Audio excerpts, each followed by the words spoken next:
Lingkungan dalam pendidikan Islam. Nah, lingkungan dalam pendidikan Islam ini adalah satu tema yang cukup menarik juga ya. Kalau teman-teman tadi menyimak, ada beberapa macam lingkungan di dalam pendidikan Islam yang tentu saja satu sama lain saling mempengaruhi. Nah, sebelumnya kita ingin tahu apa itu lingkungan pendidikan ya. Jadi lingkungan pendidikan itu segala hal ya yang ada di sekitar anak didik. Baik itu secara geografis, secara adat istiadat, tempat tinggalnya, sehingga dia mempengaruhi tingkah laku, pertumbuhan, perkembangan anak untuk menjadi manusia yang lebih baik dengan nilai-nilai insaniah dan ilahiyah. Jadi kalau ini dikaitkan dengan adat istiadat dan geografis, mungkin nanti di kelas teman-teman akan memperhatikan misalnya karakter peserta didik yang dari yang sukunya Jawa mungkin lebih lembut gitu ya. Kalau yang dari Sumatera, contoh misalnya dari Sumatera Utara mungkin agak agak karakternya itu agak kuat atau agak keras ya. Sebetulnya karena geografisnya. Contoh misalnya kalau teman-teman perhatikan ini bukan mendiskreditkan satu suku ya, tapi saya hanya ingin mencontohkan bahwa lingkungan itu mempengaruhi ya. Contoh kalau orang Batak, kenapa suaranya tinggi? Karena sebetulnya lingkungan geografisnya itu banyak air terjun gitu ya, pemandian-pemandian itu air terjunnya itu harus berteriak gitu. Dari satu kalau memanggil orang harus teriak. Atau misalnya ketika dia lagi di sawah untuk manggil temennya yang jauh dia harus teriak sehingga ya agak mempengaruhi ini. Sementara kalau orang Jawa kan lembut-lembut ya. Terus jenis lingkungan pendidikan itu ada macam-macam. Ada lingkungan keluarga, jadi ada lingkungan sekolah, ada lingkungan masyarakat. Nah, keluarga ini merupakan dasar pembentukan sikap dan sifat manusia. Kenapa? Karena sesungguhnya kalau di dalam Islam itu kan bahkan sejak bayi di dalam kandungan itu ibunya itu harus sering membaca Al-Quran, kemudian harus tidak boleh stres, tidak boleh sedih gitu kan.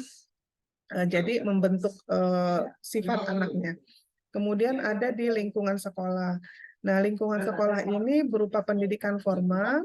Nah, ini melatih menumbuhkan kemampuan kognitif anak, kemampuan afektif dan psikomotorik siswa.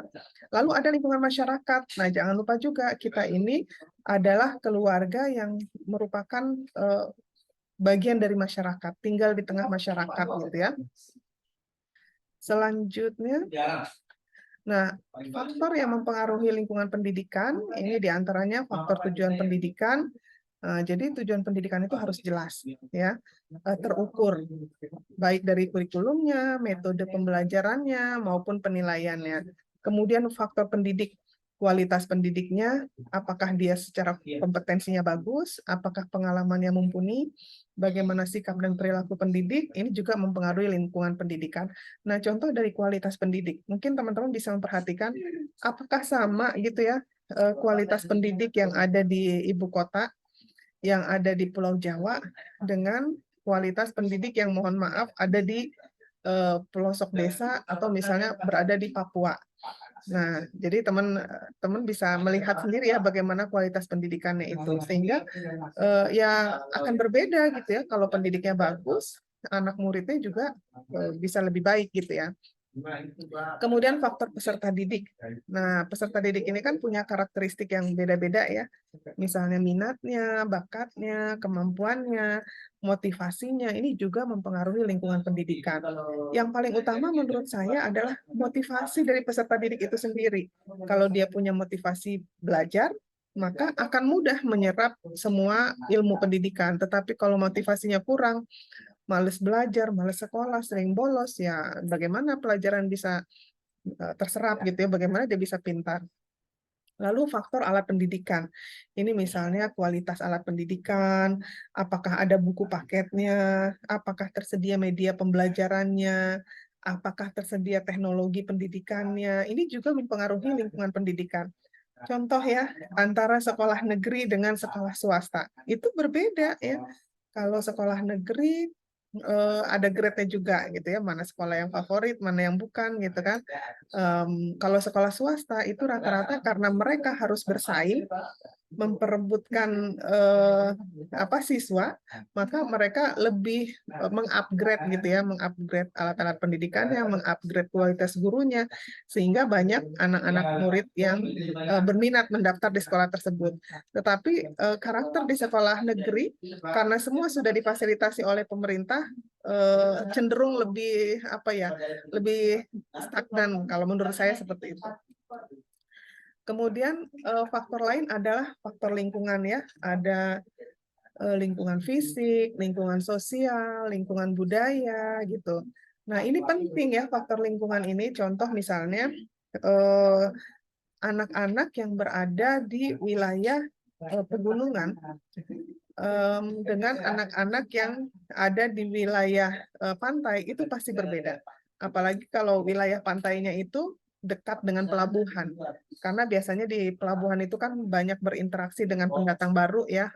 Misalnya kalau dia di pelabuhan itu misalnya ada orang kapal yang ketika dia berlabuh misalnya berbulan-bulan berinteraksi dengan masyarakat sekitar, budaya yang dari luar dibawa ke sini. Kalau budayanya bagus alhamdulillah, tapi tidak jarang budaya yang dibawa oleh orang-orang luar itu justru berefek negatif gitu ya, sehingga banyak terjadi kenakalan remaja, banyak terjadi kasus kekerasan itu justru di pemukiman-pemukiman yang di dekat pelabuhan gitu ya, karena yaitu interaksi sosial dengan masyarakat baru tersebut.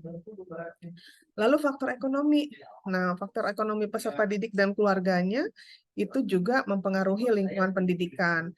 Misalnya kalau masyarakat dengan ekonomi yang pas-pasan, pasti dia mencari sekolah. Kalau di Jakarta kan sekolah negeri wajib belajar itu sampai SMA itu kan gratis ya. Tetapi itu tadi fasilitas seadanya. Tetapi orang tua yang punya fasilitas lebih, punya kekayaan, misalnya dia bisa menyekolahkan anaknya di sekolah-sekolah favorit yang alat-alat pendidikan, fasilitas pendidikan itu lebih memadai gitu. Kemudian faktor politik. Nah, faktor politik misalnya di setiap daerah itu pasti punya kebijakan pendidikan yang berbeda-beda.